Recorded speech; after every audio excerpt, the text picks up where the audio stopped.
moom nga daal di def moo di la revue des titres ci boobu revue des titres yi nag am na yoo xamante ne nag du ñàkk ñu wax ko commenter bu si njëkk nag xam naa moo di l'affaire entre commissaire Keita ak Ousmane Sonko est-ce que aujourd'hui li mu jot a génnee avancé ko par rapport au premier ministre ban sens la am ak ban jeexital ban objectif la ci am la ci nam selon toi. Je pense que l'ancien commissaire Cheikhna Keita maanaam on comprend pas parce que nekkul sax par rapport contexte bi mu ko waxee le pourquoi. ak journal bi mu ko waxee aussi le pourquoi. parce que c'est le même journal moom moo bindoon xas fan yi passé waa APR même journal bi également moo ñëwaat tey génne des révélations peut-être ay révélations la mais le pourquoi ba intérêt la amal la population sénégalaise. su dee bay wax ne Ousmane Sonko m'obéissait du doigt à l'œil.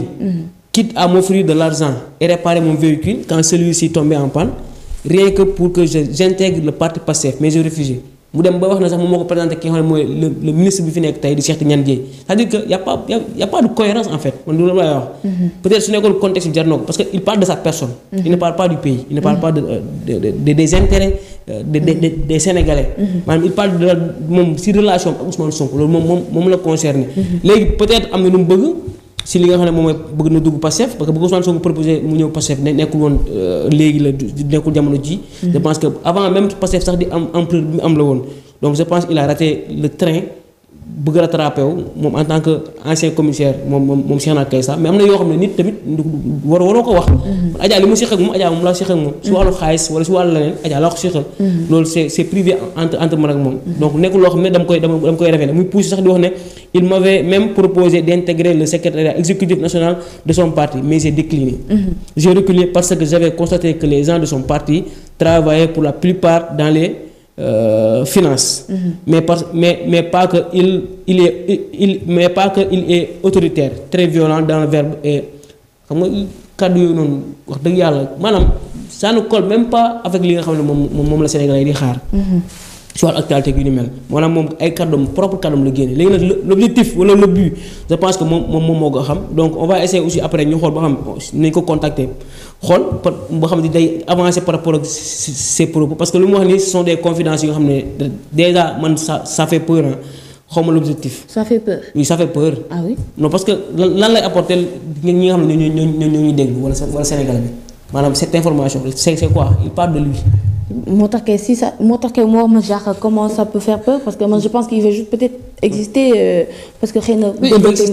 alors Guédado tu partages l'avis de Matar ci situation bi. oui en partie ndax bu ne moom Ousmane Sonko defal na ko lu nekk doon ko obéir mais après dafa bëggoon mu daal di intégrer Pastef mu daal di décliner et je pense que moom ba mu waxee ni bëggoon na mu daal di ñëw Pastef mu décliner rek amatul leneen lu nga xamante ni waroon nañ ko ci daal di mën a gën a yokk amul leneen lu nga xamante ni waroon nañ ci daal di gën a mën a xuus comme ni ko Mata waxee rek peut-être il veut exister wala peut-être il veut ñu dégg ko ngir daal di koy dénk benn affaire gannaaw nag dañu nekk ci jamono yu ñu toll lu jëm ci wàllub waajal korité wàccaay yooyu noonu je pense que ñu waxoon ci loolu ak riz brisé bi nga xamante ni wàññi nañ ko ak naka la ñuy def ba sénégalais yi gis seen bopp ñe lu jëm ci wàllub cherté de la vie ak lu ni mel sénégalais bu nekk daal di gis boppam je pense que loolu gën a nekk information jamono yu ñu toll que li nga xamante ni moom la daal di wax ci digganteem ak le premier ministre. alors comment tu perçois la sortie du commissaire Keita. sama baay bi man kaa nuyu bu baax di ko ziar ci weer wi. di ziar njaboot gi bu baax. je sais pas c'est ça a l'air personnel. On sent j'ai pas envie de parler de haine mais je sais pas je crois avoir lu ici un jour j'ai mangé du sombi chez lui quand je suis sorti j'ai effacé son numéro mais on ne s'était pas disputé j'en avais simplement décidé ainsi et il ne va pas me démentir and what else. sombi bee ko metti wala lan la exactement. comment Cheikh Guédado nee na sombi Keita.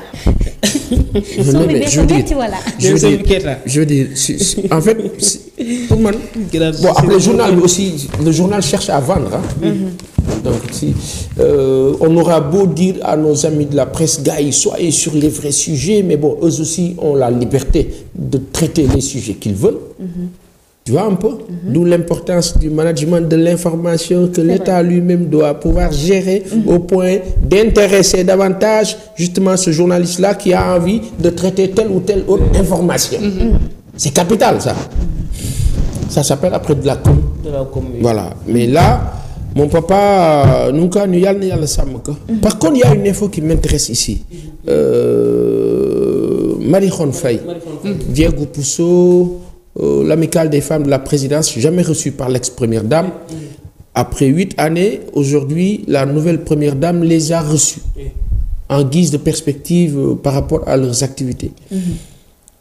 C'est intéressant. C'est tentant. Quand c'est positif, I like, j'adore.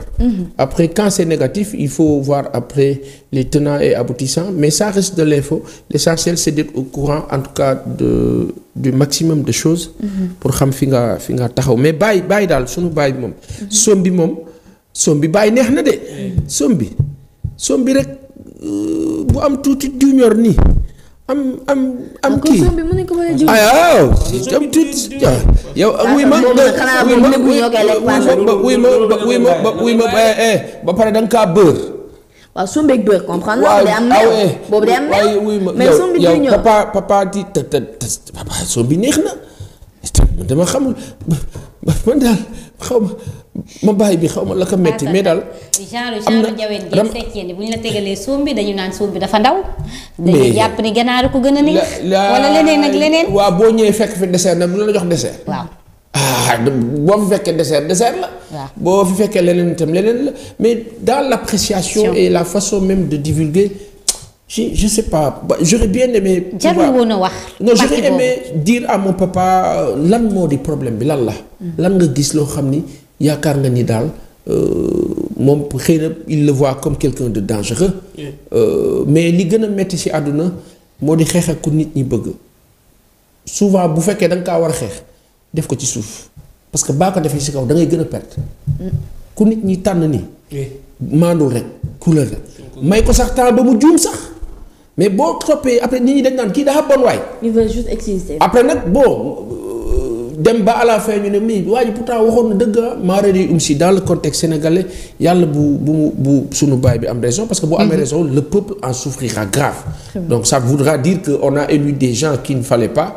Et aujourd'hui, on n'a pas le temps aujourd'hui de devoir encore subir ce qu'on a subi avec Macky Sall et Enco. Ça, c'est donc vrai. on a envie que ça bouge. Et yàlla na bouger avec ce nouveau régime-là. te lépp jik ñu ba peut-être sunu baay bi sax bu boobaa moom mu apprécier positivement et on avancera.